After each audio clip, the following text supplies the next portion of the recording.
Hello everyone, I'm sorry about that. There was something on my screen in the Hangout and it was really stupid and annoying and I was trying to get rid of it. And so I ended up like deleting the YouTube app off of the Hangout and it just screwed everything up royally. So hopefully now it will work all properly and we can go ahead and do this. So yeah. Just we'll wait a second, see if anyone else will come here.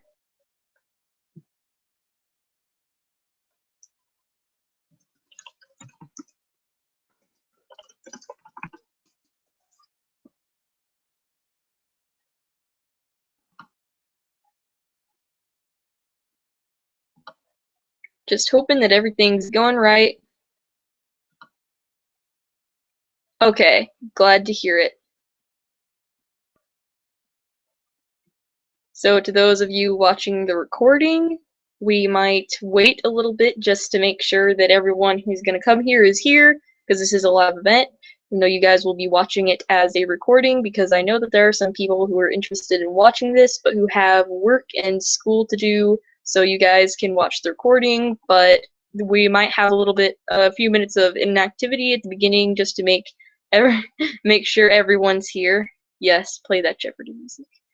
So yes, if you just want to wait it out a little bit, we're only going to be not doing stuff for a teeny bit, but let's just give people a chance to kind of come here before we get started.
Just gonna wait a teeny bit longer.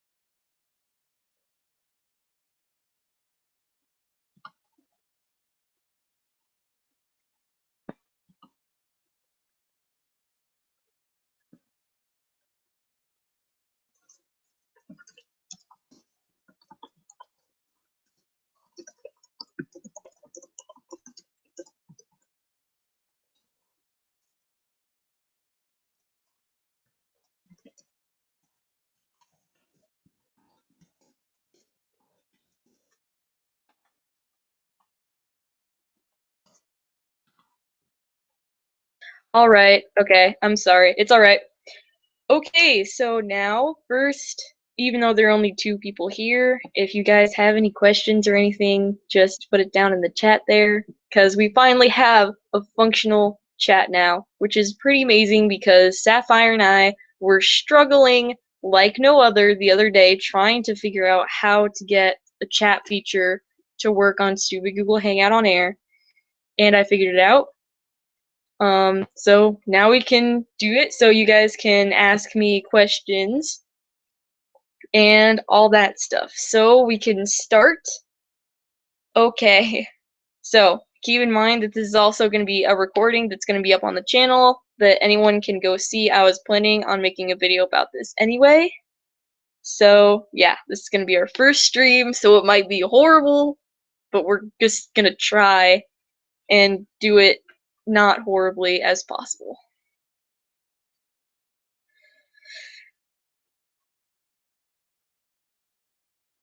Okay, so what we're going to be talking about for you guys and the people who are watching the recording is we're going to be talking about Eastern Indigo Snakes, which are pretty awesome animals, and I'm going to be talking about facts about them, and oh cool, there are apparently 3 people watching.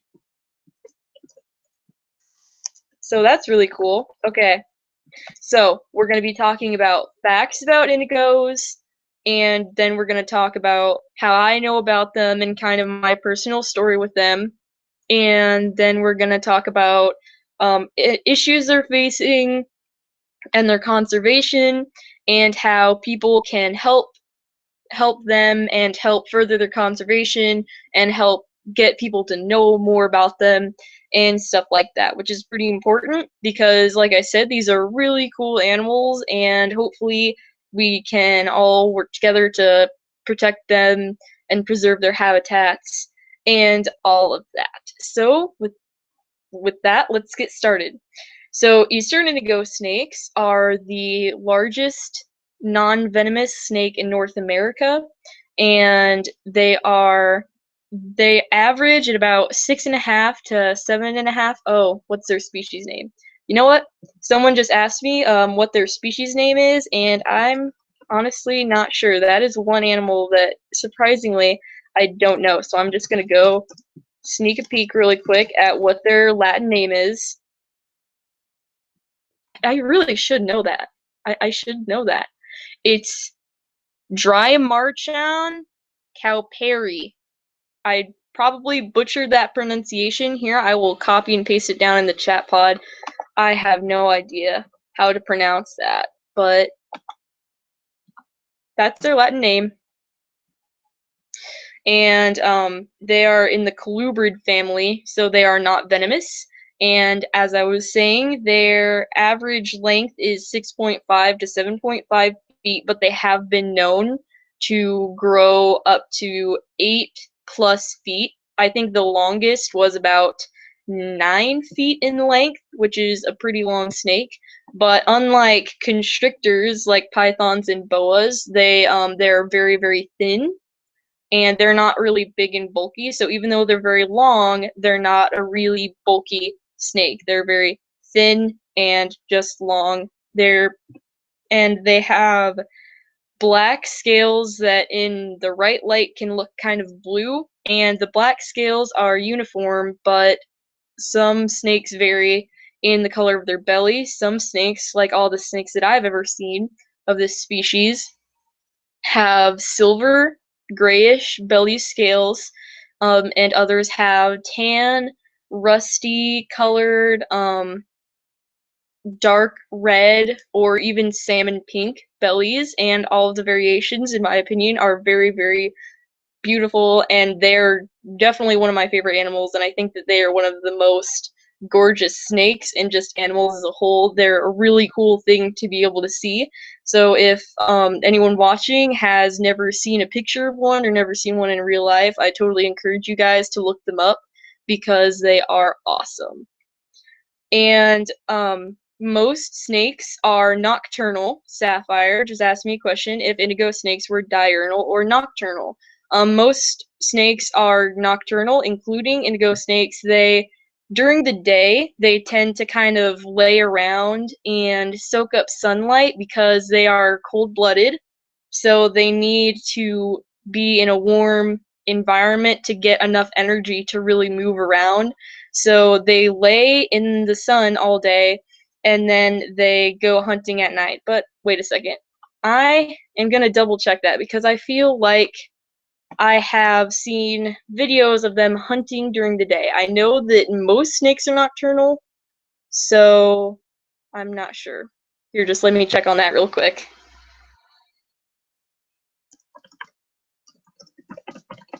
Getting lots of questions today. It makes me very happy for people to participate.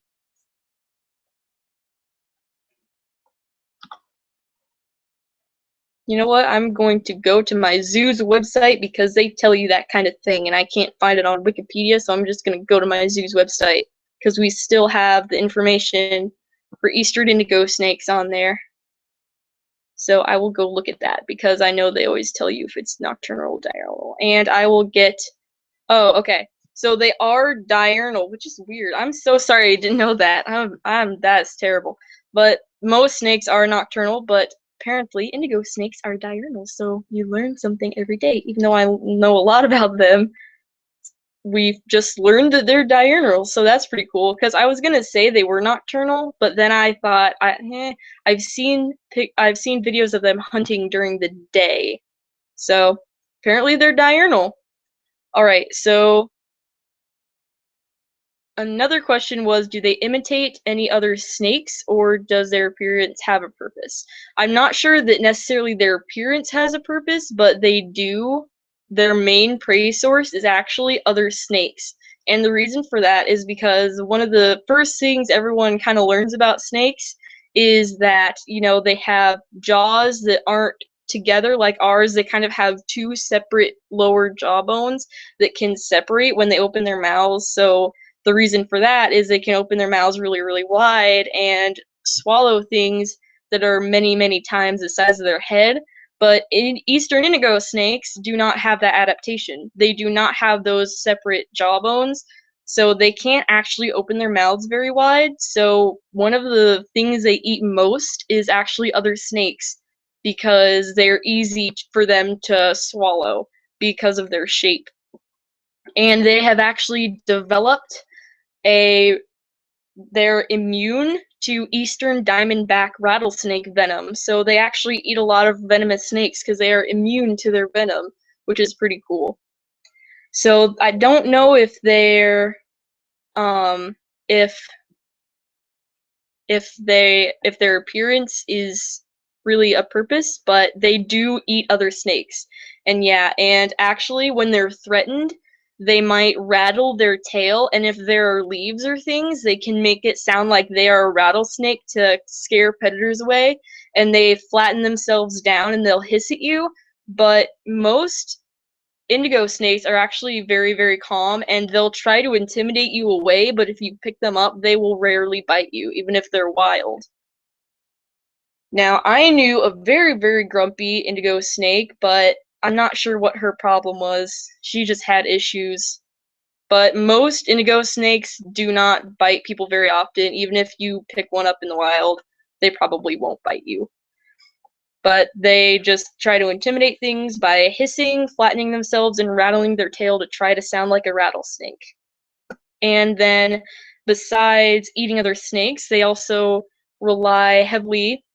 Yeah, like, you've never heard a snake hiss? It's just a hissing sound. Not necessarily like a cat hiss, but just like that. They just hiss at you.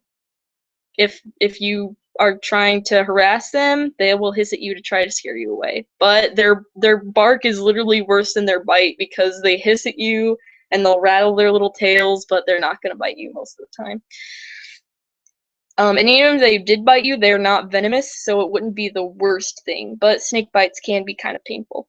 They still have sharp teeth in there. Lots and lots of sharp teeth. So other than eating other snakes, they also rely on gopher tortoises, which is interesting because when it gets really cold, they have to shelter from the cold, and going underground helps them with that. And when they need shelter, they actually go shelter in gopher tortoise burrows.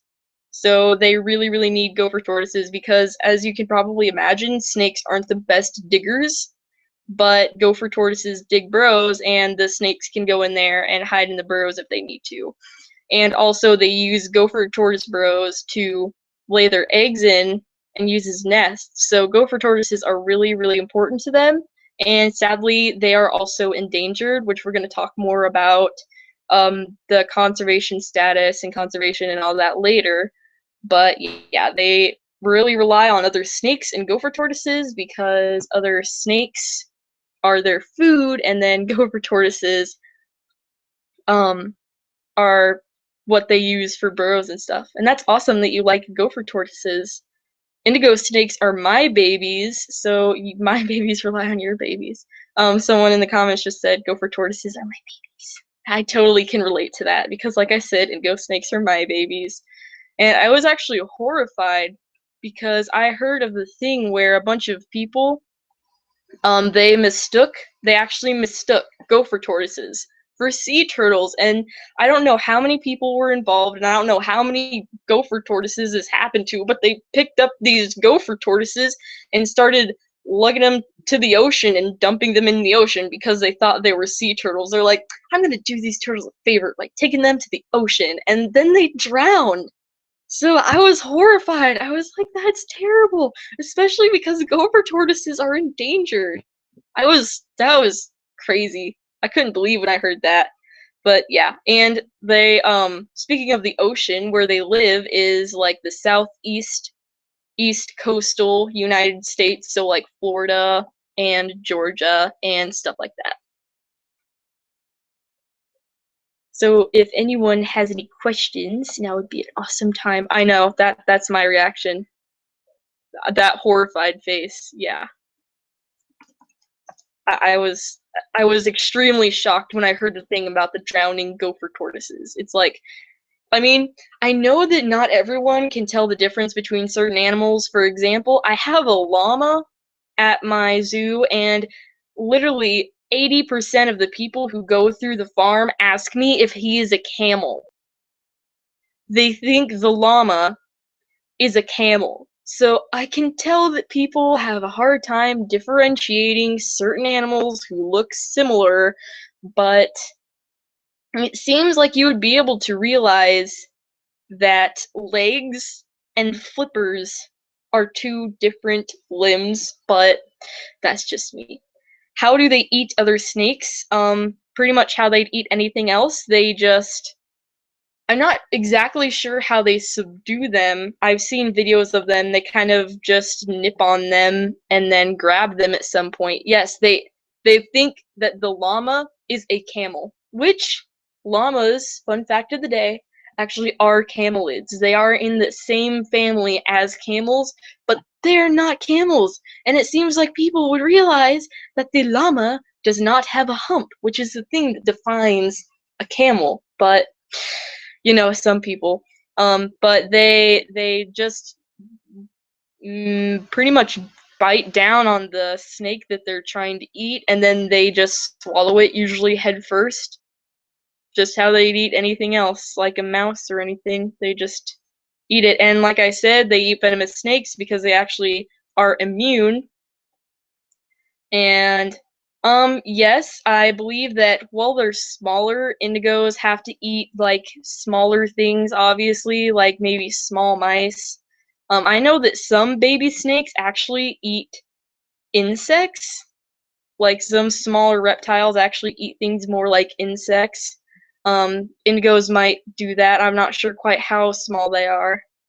One bad thing about indigo snakes is it's like they're not a super duper well-known species that people talk about a lot. Like they're kind of hard to find the nitty-gritty stuff about. So, I mean, we know about their diet and stuff, but I'm not sure how the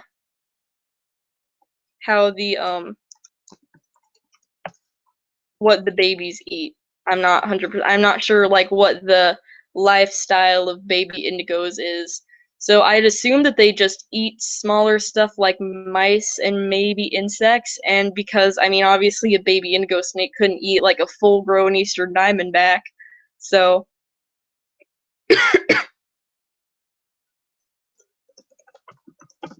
and yeah, that's one thing about indigo snakes is even though they are endangered, which, like I said, we're going to talk about later, not many people know about them. I mean, and that's one thing I say why it's important to have them in zoos, and they're a good example of why zoos are a good thing to have, because how many people are just going to say, I know what an indigo snake is, and I know how to help them and stuff, because not a lot of people know about that. And yeah, people native to Florida and Georgia and stuff might know more about them because they're their native wildlife, so they might have heard of them, or people like Sapphire who are interested in gopher tortoises or other animals from that ecosystem. Like maybe a lot of people know about Eastern diamondback snakes, rattlesnakes, and so maybe by researching them they would learn about indigo snakes, but they're not a super well-known species. Like before I went to zoo camp, I never knew what the heck an indigo snake was, and I doubt I would know about them at all if it hadn't been for zoos and stuff. So I apologize if my voice gets a little bit shaky. It when I talk a lot, it makes me like really raspy because asthma, so I apologize for that. I'm actually not having a bad asthma day. It's going pretty well. It's just now my voice is starting to get raspy and shaky. And that's actually a good thing to talk about because now we can go ahead and talk about kind of how I got to what makes indigo snakes special. Well, I mean, to me, I have a deep personal connection to them, so I really like them. And then I, kind of, what do you mean by special? Like, I think that indigo snakes are special because they're very, very beautiful, and because I learned a lot about them through my zoo and got to have like a personal connection with one. And then they're just important. Their reptiles and such are really important to their ecosystem. I'm sorry, I was having to deal with something else. They're really important to their ecosystem, and so indigo snakes obviously have their own niche within their ecosystem that they occupy. And they're also, one special thing about them is that, oh, anything that sets them apart from other snakes. Well, firstly, they are, like I said, the longest snake, non-venomous snake in North America. So that sets them apart. And then they also have the underdeveloped jaw that I talk about, that they can't open their mouths super duper wide. Their jaw, they can't open their mouth very wide. Like other snakes, especially like a very extreme example of how wide snakes can open their mouths are like egg-eating snakes. They can really open their mouths super wide. Or even like pythons and stuff that have eaten deer, but indigo snakes can't. So those are the things that really set them apart from the other snakes. As far as appearance, they do look like a couple of other snakes, like black rat snakes come to mind, or black king snakes. Can't keep king snakes and rat snakes apart. But yeah, so what sets them apart from other snakes is their size, which is the longest in North America, and their jaw. Those are the things I can think of. Plus, I don't know, like I said, I think rat snakes or king snakes look like them, but I don't know if those snakes really have the varieties with red and pink and tan and rusty colored bellies. So, and another thing that kind of sets them apart is the fact that their main prey source is other snakes, especially venomous snakes. That's pretty cool, and I don't know a lot of snakes that are like that have diets like that. All right, I think the chat is kind of laggy, so I want to give people a little bit more chance to ask some more questions just before we move on to the next thing.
Alright, we're just gonna wait for a little bit longer, and then we're gonna move on to the next thing. So, what we have left to talk about, just a little summary. Yeah, later on, we're gonna talk about why they're endangered and what's being done for their conservation and all that good stuff. So, I'm so sorry for coughing. But yeah, so let's move on since there are no more questions. Alright, so next thing I wanted to talk about was kind of how I was introduced to indigo snakes and kind of my story with them, and this also ties into why they're so important to me, and all that stuff. So we can go ahead and move on to that. And then after that, we're going to be talking about their conservation status and all of that, which is what is really, really important for a lot of people to know about. So yeah, we can move on now. Alright, so as I think a lot of you guys know, I want to be a killer whale trainer as my career, and I decided that when I was 6 years old. And when I was 6 years old, I'm not sure my parents were really like taking it super seriously, because just like to give you guys a perspective of how serious I was as a young child, and from like ages beginning of being able to comprehend things to being like 4.5 or 5 years old, I my I and this is like a 5-year-old, okay, so don't judge. But I my what I wanted, I truly, first of all, I truly thought that I was a dragon. And then what I wanted to do when I grew up was to turn into a dragon. And yeah, that was my life ambition. So when I was 6 years old and I said, "Hey, I want to train killer whales," my parents were probably like, "Okay, see how long this will last." But by then I was, getting older and being less crazy and more in tune with reality and stuff. And so by the time I was 7 years old, my parents started saying, "Okay, this seems like something that she really wants to do," and by then they knew like I really loved animals, and I really loved animals. My friend is like, "That's so cute." I really loved animals, and so they probably realized that I was gonna have some kind of animal career. So that's when my mom signed me up for my first year of zoo camp. And I can't tell you guys what zoo I go to because it's like small and local and stuff. But she signed me up for zoo camp, and we'd gone to that zoo before. And she asked me which zoo I wanted to go to, and it's good that they took you somewhat seriously at least. I would not want I would not want to be a doctor. Uh, I always said that I would never be a doctor or veterinarian. That's not my thing. I can never do surgery or any of that stuff. Ugh, it's not my thing. So my mom asked me which camp I wanted to go to, and she like described all of them to me. And there was one that was about like reptiles and amphibians, and I was like, I want to go to that one, because even when I was younger, I thought that snakes were cool, and I thought especially frogs. Like my brother and I would go out and hunt for frogs all the time just to like hold them and stuff and look at them. Like I've always loved frogs to death. Frogs are awesome. And I hadn't really had any contact with snakes, but I think that I thought snakes were cool nonetheless. So I thought that that would be a really fun camp to go to, and so my mom was like, "Okay, you can go to that one." And so she signed me up for it, and I went to it, and it was an awesome camp. But the first thing I saw when I walked into the classroom, because the classroom I went to my first year of camp isn't there anymore, but they do all their camps in kind of these classroom things. And so I walked into the classroom after we got all signed in and stuff, and the first thing that was there was this big terrarium. And I went over and looked at it, and there was this black snake in there, and I was like, "Oh, cool." And I looked at the woman in charge of the camps, and I was like, "Is this snake poisonous?" And she's like, "No, that's an indigo snake. Indigo snakes aren't venomous." She's like, "Actually, we don't have any venomous snakes at the zoo, and if we did, we probably wouldn't have them in a classroom with children." I was like, "Oh yeah, that's a good point." And I looked at him, and he had his head like buried in the substrate, and I was like, wish I could see his head." And I like looked at her. Oh, and when she told me what he was, she told me his name. And she's like, "Oh yeah, that's Junior. He's our Eastern Indigo Snake." And I was like, "Oh, cool." And that day I didn't pay a whole lot of attention to him because I was 7, and if he had his head in the substrate, he wasn't really worth a lot of attention because I wanted to see his head, but he wouldn't lift it up, so I was like, whatever. And it was actually really funny because that day of camp, when I got home, I have this like drawing, and I still have it, of like all the animals I met that day, and I ranked them from like my least favorite to my most favorite, and Junior was somehow my my least favorite. And I just like look back at that drawing, and I'm like, how did I ever think that he was the lamest, man? He's the awesomest snake ever. And so that day of camp, I wasn't like super. Here, wait a second, answering a question.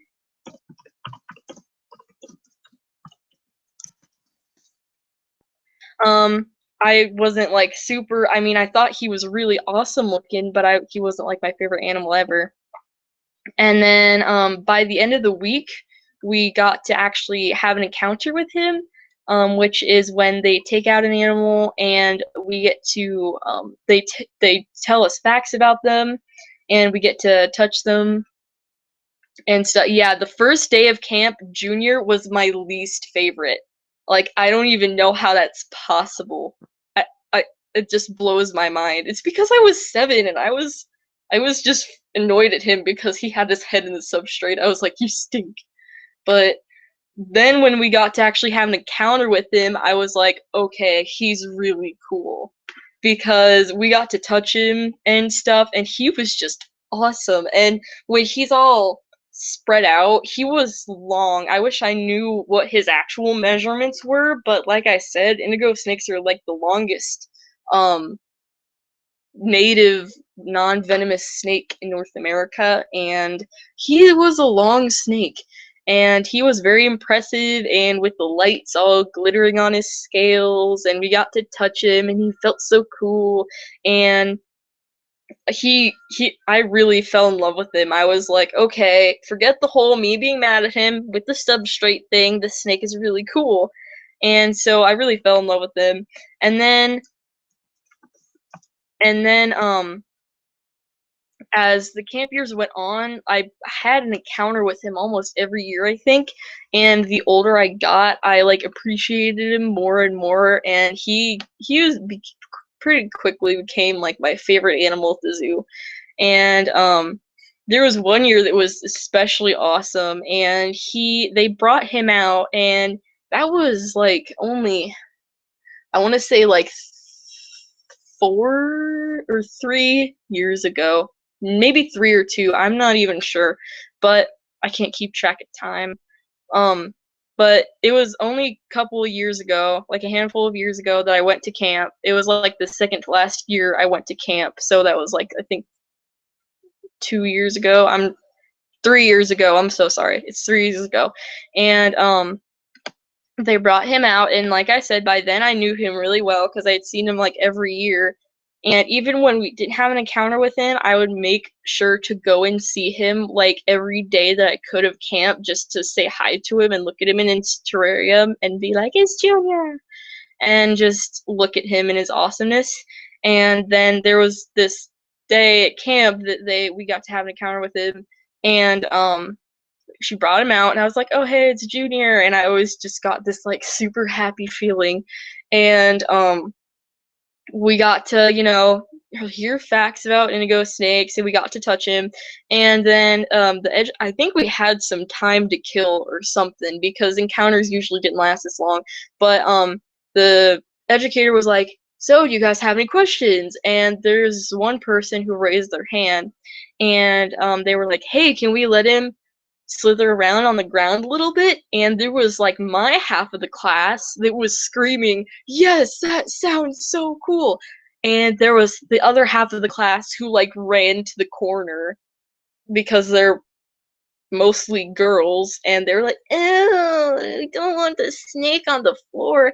But we eventually won out, and the people who were afraid of him went to a different area of the room, and by then that was in like the new education building, so it's a pretty big room, so they kind of went and hid at the opposite side of the room.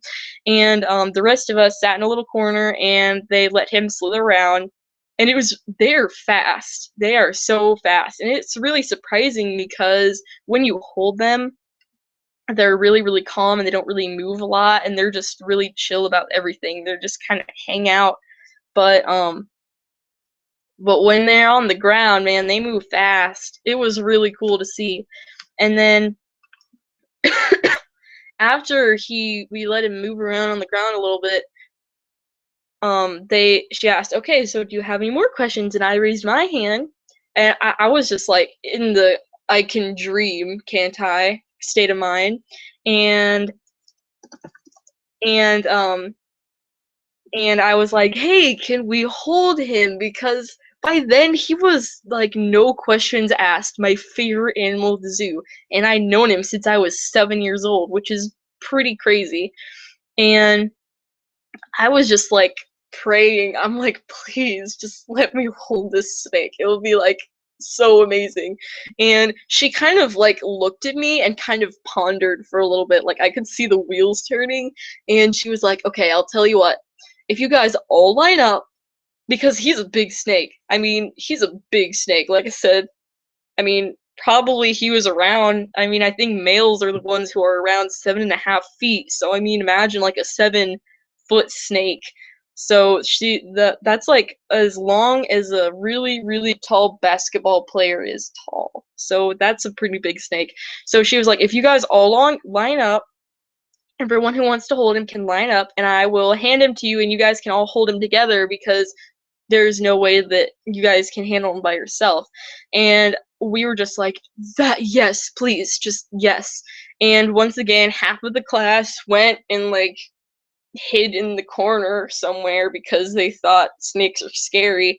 And then the other half of us were like freaking out. And yeah, and she just kind of like laid him down into my hands. And holding snakes is the coolest thing ever because you can just feel even though they might not be like the biggest snake, maybe, or they might not be the bulkiest snake, there's something about snakes, like you hold them and they're just pure muscle. They are like full of power more than any other animal I've ever seen other than cetaceans and sharks. The cetaceans, sharks, and snakes, when you touch them, you just feel like a brick of muscle. It's amazing. And he, like I said, was my favorite animal, so I was just sitting there holding him, and I think I actually got kind of choked up, and I was just like, this is so awesome. And we got to hold him for like a little bit, not like over a minute, but just like a couple seconds, and it was really cool. And I was super happy. And then I can't remember if it was that year. I think it might have been that day or a different year. I think it was that day. And it was that day, and when the parents came to get all the kids, they still had him out, and like some of the parents, kind of gave him like this disgusted look and kind of edged away. They're like, oh, look at that gigantic snake, that's horrible. And my mom is like me, she loves snakes, so she just like comes over here, and of course anytime I have an animal experience, I talk about it nonstop for like a week. So she knew, she's like, oh my gosh, is that Junior? And I was like, yeah, this is Junior. And she came over and she was talking to like the educator about him, and I just kind of stood next to her, and my mom and the educator were just talking, and I just like came up to him and just started kind of like petting him, and he like turned, and she wasn't like, she didn't have an iron grip on him the way they usually do. Like, when you're presenting an animal to kids or the public or whatever, usually you have, like, their head in one hand, and, me too, actually, Sapphire, there is a baby alligator named Izod at my zoo, and I've got to hold him a couple times. He's really awesome. And usually they have, like, the head in one hand, and they have, like, the big part of the body in another, and they make sure to keep the head away from people. But she wasn't really, like, there weren't real my mom and I were, like, the only ones there, so she wasn't holding him, like, super duper securely. She just kind of had him in her arms, and he kind of, like, looked at me as I'm petting him, and he just, like, came and he put his head on my arm, and he just, like, is sniffing me. And he's just, well, you know how snakes sniff, they flick out their tongue, so he's just sniffing all over me, and it was really, really cool. And I just got to kind of hang out with him because my mom and that lady were talking for a long time. So I just got to hang out with him for a couple minutes, and he was just, like, laying his head on my arm, and it was really cool.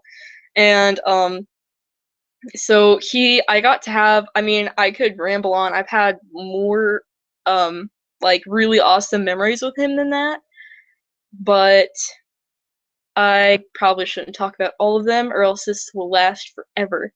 And so, yeah, he was really, really cool, and I got to have a lot of really fond memories of him and interacting with him and stuff like that. And I remember there was one year, it was like it was maybe the last year that I went to camp. And there was a JZK there, which is what I am now, junior zookeeper. There's a junior zookeeper who they brought, yeah, that was the year before I was, because that's when they were wearing the pink shirts. That's a funny story. There was a JZK who came in, I think she was like a 4th year, and she came in to tell us all about the program, because at that point, the next year, half of the class was going to be able to be a JZK, including me.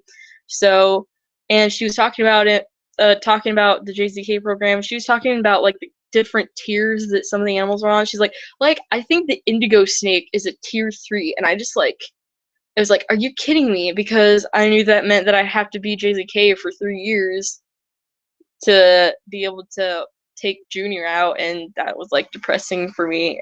But I was like, you know what? This is a motivation to come back every year and do a really good job, so that I can take, because by then he's like, I love him like he's my pet. I just love that snake so much. I'm like, you know what? Anything I can do, it doesn't matter how long I have to wait, as long as, like, someday I can take that snake out and I can go up to people and just tell them all about him and how awesome he is and how I've had all these memories with him, and just get them to care about this snake and want to help their conservation, because, like I've said, they are endangered. They're not on the IUCN Red List, but they're like a federally endangered species. So either federally threatened or federally endangered, but the point is they're not doing too great right now. So I really wanted to just be able to tell people all about them and get them to care about them. And that was, like, my biggest dream. Like, that was going to be the epitome, the entire climax of my whole JZK experience. That's what I wanted to do most with JZK, is just to take him out. And so then the next actually, it wasn't even technically, like, next year, it was like a few months after that last camp. It was January of, it might have been February, I don't know, but it was the early in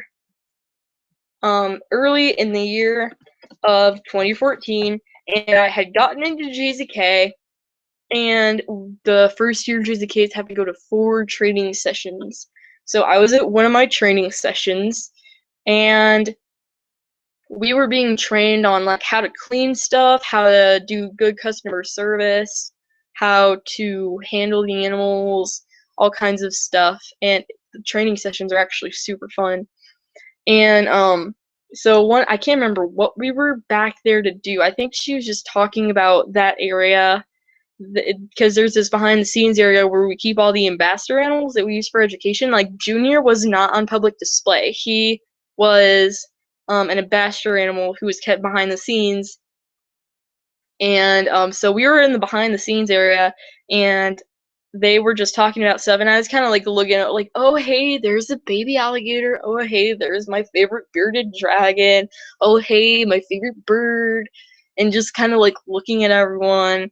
And then I was like, oh my gosh, I'm so stupid. I haven't said hi to Junior yet. And so I turned around and I'm like looking around at the different terrariums, and then I saw that like there were these, and it's horrible. They're smack dab in the middle of this big.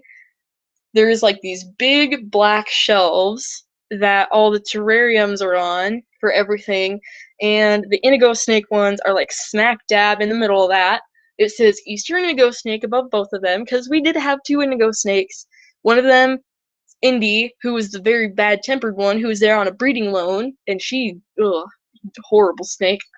Most indigo snakes are really awesome. Indy was just awful. She hated everyone. She hated life. I don't know what her problem was, but she's like the rarest case ever. Most indigo snakes are super sweet and not aggressive at all, like Junior.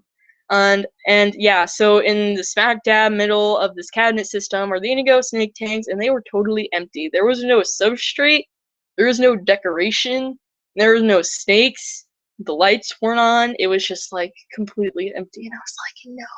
So I turned and I looked at the JZK coordinator, and I was like, where are the indigo snakes? And she just gives me this kind of motherly look, and she sighed, and she's like, our indigo snakes passed away. And there's this thing about me, like, like, when I hear that something bad happened, I'm like, oh, well, that stinks, and I kind of move on with my day, but later on in that day, it kind of hits me, and that's when I get really sad. So when I was actually at the zoo, I wasn't too bothered about it, but when I got home, I got really, really sad, and I was, like, distraught, and because it's like, by then, he was almost like my pet, even though I didn't get to see him very often, and he was a huge part of my childhood, and he was the first zoo animal I ever saw and all this stuff, and he's just so awesome. And so I was really sad that day, and I think the next day I went on DeviantArt and I wrote this like really sad journal, this like heartfelt, just like, this is why I'm depressed journal. It was like really deep, and all these people, I was expecting people to be like, get over yourself, it's a darn snake, it's not like your family died, or people being like that, just being like, get over it, but everyone was like, oh my gosh, I feel so bad for you, and I'm so sorry that this happened. And like I said, I was like depressed, and all the people gave me all the support on DeviantArt, and it made me feel better. And what was really amazing was a lot of people were like, wow, he sounds like an amazing snake. And people were like, these animals are really cool now that I know about them.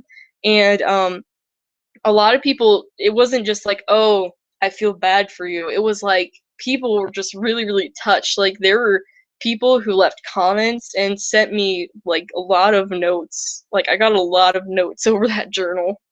And actually, my friend who is on DeviantArt, but who I also know in real life, she actually called me. And all these people are like, oh my gosh, I'm crying right now. This is so sad. I'm so sorry. And I'm so sorry that, like, you can't use him for education and stuff. And this is just such a touching story and all that. And it helped me feel better just because I felt like I was connecting people to him. And after my initial stage of depression, where I'd like randomly kind of tear up in the middle of the day just thinking about him, it was really hard. Like, it still makes me sad, but I'm pretty much over it now. Like, I can talk about it without feeling sad, but it was horrible for like a week. I was just like emotionally unstable. It was really awful. And after I kind of got over that, I made some kind of journals or stuff, more journals about indigo snakes. And I have a dragon cave, and I found these certain dragons that remind me of indigo snakes. And Sapphire and I were actually talking about that yesterday because we named like 10 of them, mostly after fruit. Um, I found these dragons that looked like indigo snakes, and someone on the DC forums actually gave one to me, and that was the first one I had, and it turned out to be a male, and I named it Junior of the Indigo Peaks, and that kind of started this whole dragon lineage thing about indigo snakes. And then I made like a journal about that. I was like, oh hey guys, here's how I'm coping, and like I've been learning more about indigo snakes, and I made this cool lineage for them and stuff like that. And then eventually I like commissioned someone to make an I Love Indigo Snakes stamp. And eventually I found out about the Oriane Society, which we're going to be talking a lot about later. And I was really excited when I found them. And I made a journal about that. And I was like, guys, you have to support them. They're really cool. And I like talked a lot about indigo conservation. And I just talked about them like nonstop for a really long time. And there were people who were like, wow, this is really, I mean, I feel so bad for your loss, but it's really amazing how you're taking it and turning it into something positive and actually teaching people about their conservation and stuff like that. And that really helped me feel a lot better. Just like, okay, well, it really, really, really stinks that he died because he's like my snake friend. He's like my pet almost. I love him to death. But at least I am educating people about them and helping more people be aware of them and connecting people with them. And that was really special to me. And so that's kind of just how I was introduced to indigo snakes and why I care about them so much. It's just Junior. He just really impacted me, and like I said, he was just a huge part of my childhood. It's not like I lived with him, it's not like I saw him every day. I saw him like 1 week a year, but to me, I grew up with him. He was just there. He was just part of my childhood and part of my life ever since that first day when I saw him in at zoo camp. So that's a one big reason why indigo snakes are so important to me, is just because of him. He's the reason I know about indigo snakes. He's the reason I know that they're endangered.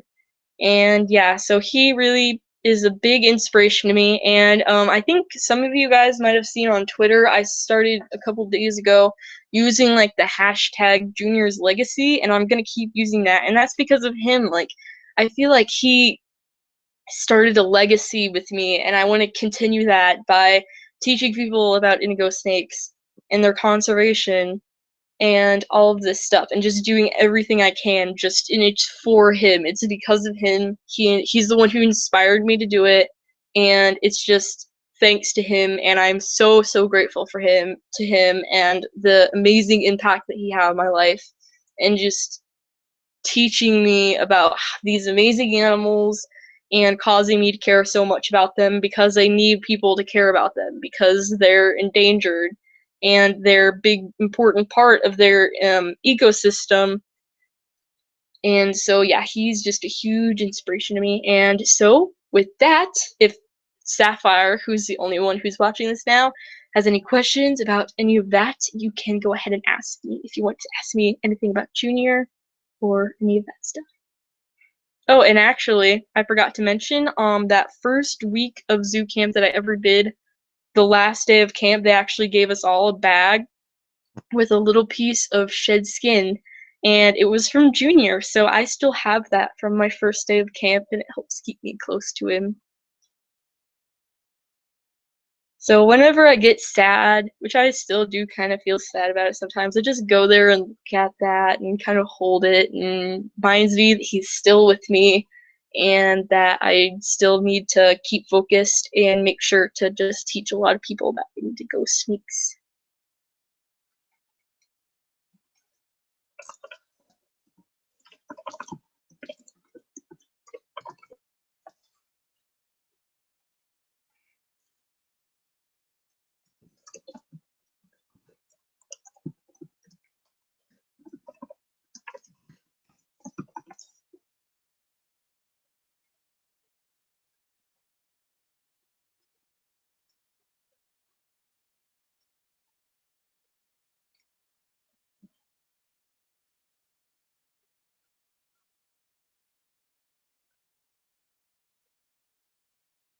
My throat really hurts. It's worth it though, because education.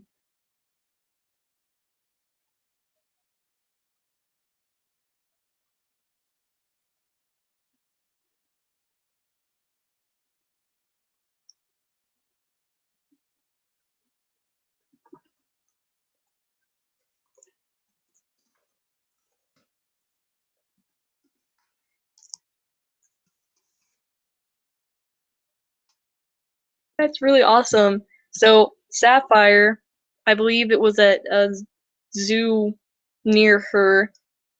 She she saw a Komodo dragon named Slasher, and he is kind of like how Junior was to me. She just really, really liked him, and he inspired her to care more about Komodo dragons and want to, you know, help them and stuff, which I think is really cool. And I think that there are a lot of people who love animals who kind of have that inspiration animal that kind of gave them that push. That's really awesome. So yeah, if anyone has any like inspirational animal stories, like yeah, I met this animal. It was at Zoo Atlanta. Slasher. Um, if anyone has any stories like that, like I had this animal that I met and they really inspired me to care more about stuff, I would love to hear that. Just leave it on a comment on this video, tweet me it on Twitter, send it to me at coolatecho@gmail.com. I love to hear inspirational animal stories. And that would be really cool for me to hear. Alright, so with that, there are no questions, so I'm going to go ahead and move on. And now we're going to talk about conservation. So, indigo snakes are either federally endangered or federally threatened. I've heard both. I'm not sure which the official one is, but they are not doing well. And we're going to talk about the reasons for that. Now, at my zoo, a lot of what the zoo educators told us at the camp. Yes, Tillicum. Sapphire just said that Tillicum is her inspiration, and Tillicum is my inspiration too, because I got to be really close to him at Dine with Shamu in 2009, and I mean, I loved orcas before then, but that really took it to a whole new level. He's a huge inspiration to me. I love Tilly. So they aren't doing too well, and one of the things that the educators told us at camp was that people misunderstand snakes, including indigo snakes, so they randomly kill them if they see them, which is true. I know people do that sometimes, and that's one thing that I think people do to indigo snakes. And I've heard that people kill them because they think they're venomous and they're afraid of them, when indigo snakes aren't even venomous, so it's just really awful and unfair. And so I think some people do that, and then another way that people might indirectly maybe kill indigo snakes is cars. They might get hit on the road. I think I've actually seen pictures of dead indigo snakes lying by the road, which of course breaks my heart. I think even stuff like domestic dogs or feral cats just running loose could probably be a threat to them. So those are some ways that humans could indirectly or directly kill indigo snakes, but I think the big problem, and this is a big problem with a lot of species, is their habitat. So indigo snakes, gopher tortoises, all of those guys are facing a lot of habitat destruction, habitat fragmentation, and habitat degradation. So habitat loss is just when people are cutting down forests and just leveling natural habitat and putting human development there. And that's what habitat loss is, when they're literally losing their habitat, usually to humans. And habitat fragmentation is maybe, say, people build a road through a bunch of indigo habitat. Well, that might cause, or even if they like build some kind of town to separate them, that fragments their habitat. So it kind of isolates certain literal populations of them, or they have to face the threat of going into that human area or cross that human road and taking the risk of being killed there, because like I said, humans can run over them, humans can see them and kill them because humans are dumb and they misunderstand snakes a lot. So fragmentation is a really bad thing, as is habitat loss, and then habitat degradation is just the degradation of habitat. Oh, that's awful. Okay, so Sapphire just told me that humans pour pesticides into their dens, into gopher tortoise burrows. So that's an issue. So I think that probably like part of habitat degradation or destruction, people use pesticides, all kinds of nasty stuff on the environment that's polluting it and is killing wildlife. So that's an issue. So big thing is just their habitat. And then also, you have to take into account gopher tortoises are also endangered for the same reasons, and especially if people are doing stuff like pouring pesticides into their burrows. That's just horrible. And so there's just a lot of habitat destruction, fragmentation, and degradation. Like, it's hard to even go into that because that's just, yeah, it does. Because if people are hurting gopher tortoises by pouring pesticides in their dens or killing them, they're hurting indigo snakes, like, directly. Because, like I said, gopher tortoises and indigo snakes are roommates a lot, because indigo snakes take shelter in gopher tortoise burrows. So if you're hurting gopher tortoise burrows, you're hurting the snakes that are living in them. And or people drowning gopher tortoises or hurting them anyway or killing them anyway, that's, less gopher tortoises to help the indigo snakes. So gopher tortoise conservation is a really, really big part of Eastern indigo conservation as well, because indigos really depend on the gopher tortoise. I'm not sure that the tortoises get much out of the deal, but the snakes really need the tortoises. The snakes don't hurt the tortoises unless maybe they might eat their eggs, but I can't see that happening because I can't see an indigo with their little fused jaws opening wide enough to devour an egg. So I don't think they hurt the tortoises at all, and no way in heck could they ever swallow an adult tortoise because their mouths, and that would be hard enough for any snake, much less an indigo snake that's so skinny and their mouths can't open very wide. But so it's mostly just habitat issues. Like I said, it's kind of hard to go into that. It's just that is what the problem is. And so one really important approach is just to get people to just try to preserve their habitat and try to they eat baby tortoises. Seems like a horrible roommate then, but I guess the gopher tortoises can't do much about it. So gopher tortoises don't get anything out of the deal, and sometimes the indigos eat their babies, which isn't good. But at least the indigos depend on the tortoises, so to save the indigos, you have to save the tortoises. Whereas the tortoises don't depend on the indigos at all, it seems, but they give protection from egg eaters. So it seems like somewhat symbiotic relationship, somewhat maybe. Maybe is if the indigo snakes kind of protect their nests a little, just kind of like scare away the other snakes and stuff that wants to eat the gopher tortoise's eggs, then that doesn't seem too bad for the gopher tortoises.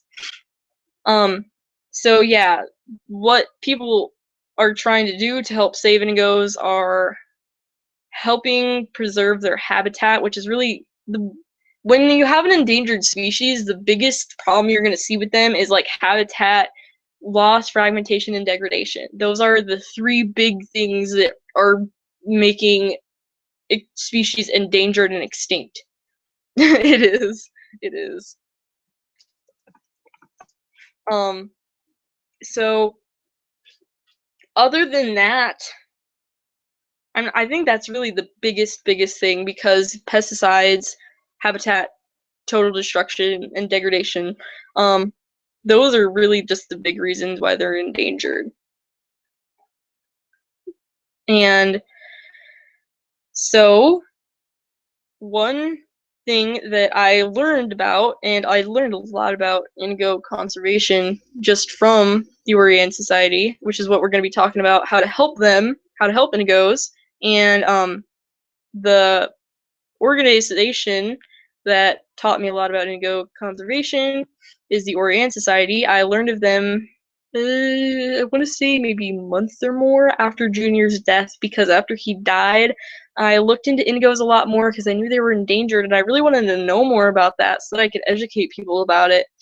And I found the Orion Society, and they're really just perfect. If you want to know a lot about, indigos and what they're doing, just they're the people for you, and donating to them is going to directly help endangered reptiles and amphibians.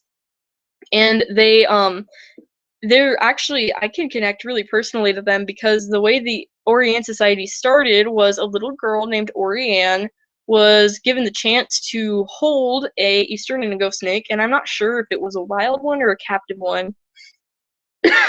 I don't know that part. But she was able to hold an indigo snake, and evidently she had a very rich father, and she asked him to do everything he could to help save indigo snakes, and that's how the Orianne Society started. I'm not sure if her father is the founder of it or if he just said, hey, I want to make a conservation organization for indigo snakes, and I'm just going to give you a bunch of money for it. But I know that he was like the big funder to get that started.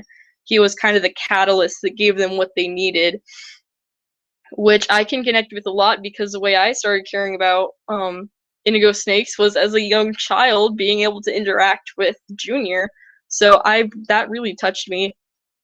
And then just they're focusing on not just indigo snakes, but their habitat and gopher tortoises and everything they need to survive, as well as other endangered reptiles and amphibians and other ecosystems. But their big focus is like the longleaf pine ecosystem with gopher tortoises, eastern diamondback rattlesnakes, eastern indigo snakes. I think I repeated one of those, but I'm not sure. So they're really great, and what they're doing is they are breeding them in human care and releasing them back into the wild. They are trying to preserve their habitat. They're actually, I think I'm not like 100%, but I think they are actually like organizedly burning forests and that actually helps the forest because one problem I think with forest like degradation is people are controlling forest fires, and to flourish they actually need to burn sometimes. So I think the Orianne Society actually uses like fire management to help them be healthier ecosystems. I'm not sure exactly how that works. And then they just educate people about them and tell them about what they're doing and how people can help. And they're just, if you guys hear this and you guys like indigo snakes, and if you can donate, I completely encourage you to do so. I'm going to hopefully be donating to them within the next year. It depends on parent cooperation. I would love to donate to them this year. That's one thing that I really want to do this year, is donate to them. I'm so sorry for all the coughing and hacking, and I left a link to their website in the description, so you guys can go and check that out. I just want to look over it real quick to see if there are any like issues with their conservation that I missed or other things to talk about. And this would be a great time for questions because I want to talk more about this, but I'm not sure where to go from here. So just ask questions, and I got some websites open that I can go search for answers if I can't answer it myself.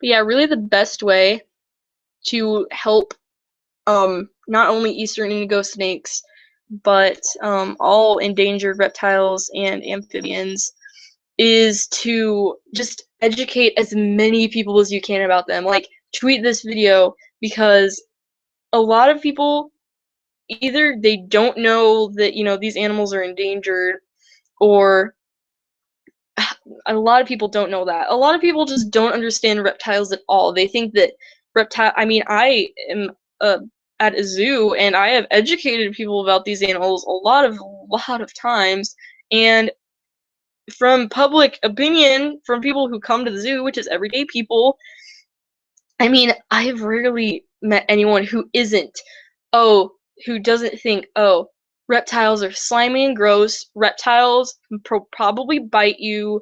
It might be venomous. It might kill you. It might, eat you. Yada yada. Like, people have such awful negative opinions about reptiles, and just educating people about, no, they're actually not slimy and gross. They are actually very dry and smooth, and they're actually really cool to touch. And no, most snakes don't bite you unless you start harassing them. And not every snake is venomous. Like, none of the snakes at my zoo are venomous, and even the venomous ones are usually shy and keep to themselves and aren't really a threat to you unless, like I said, you harass them first. And I understand that you might not like to. I know reptiles are not slimy, but everyone has this misconception that reptiles are slimy and gross. I mean, amphibians, totally slimy, totally gross, depending on your opinion, but totally slimy. But reptiles are completely dry. They're not slimy at all. But a lot of people think that they are, and that's just one misconception that adds to this snowball of reptiles are horrible.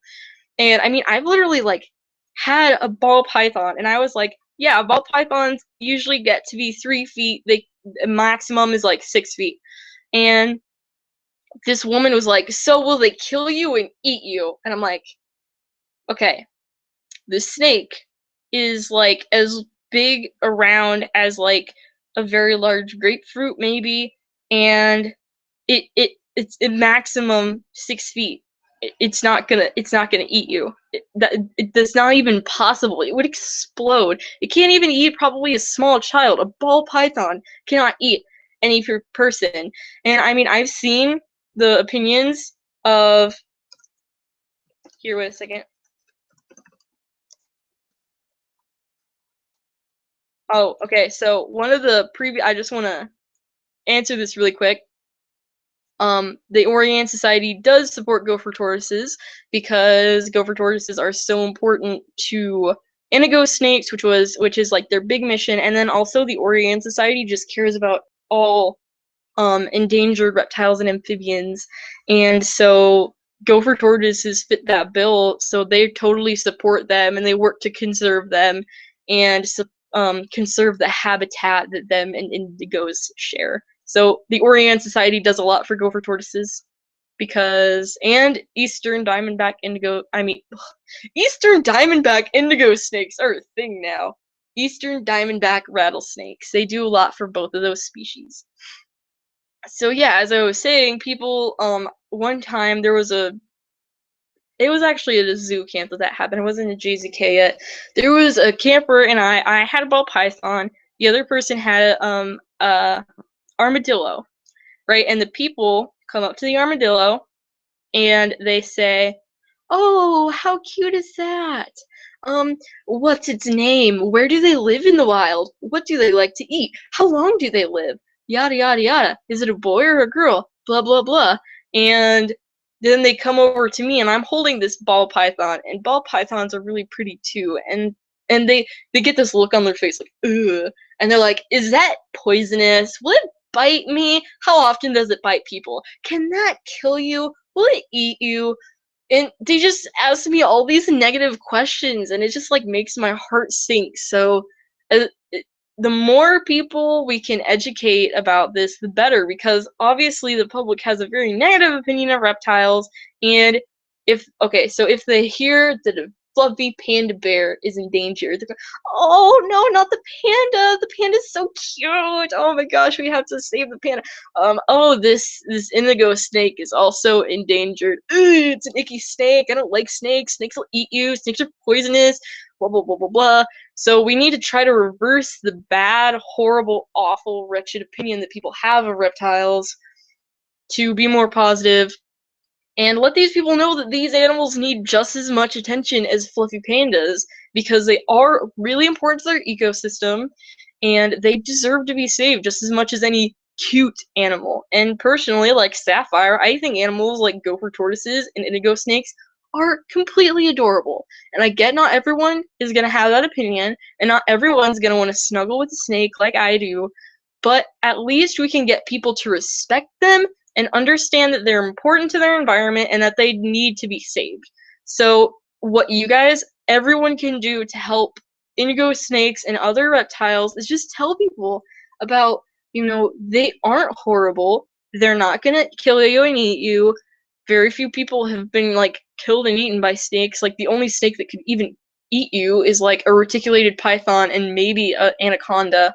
And it's like people don't very often get killed by snakes. People get killed way more by dogs than snakes, in fact.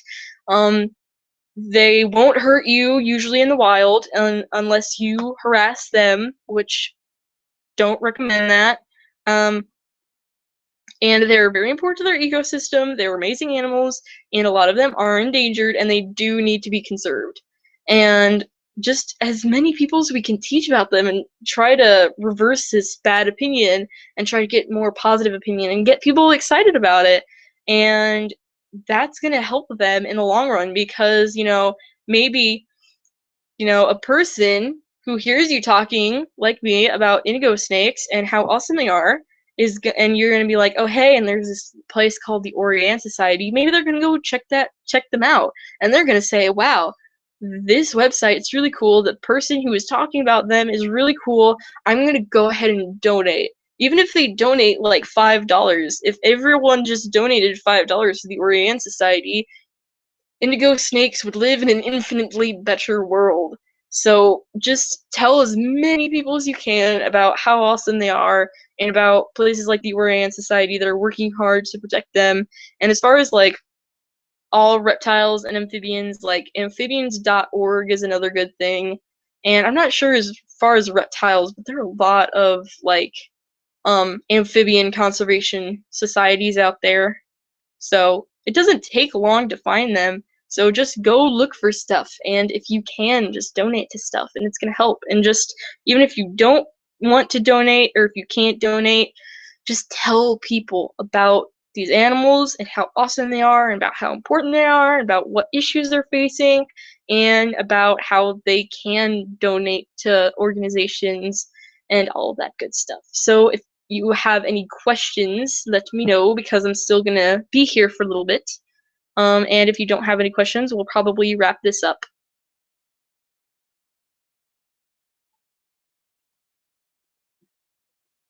And if anyone who's watching the recording ever has any questions for me, just feel free to, like I said, tweet me or email me or leave a comment on this video.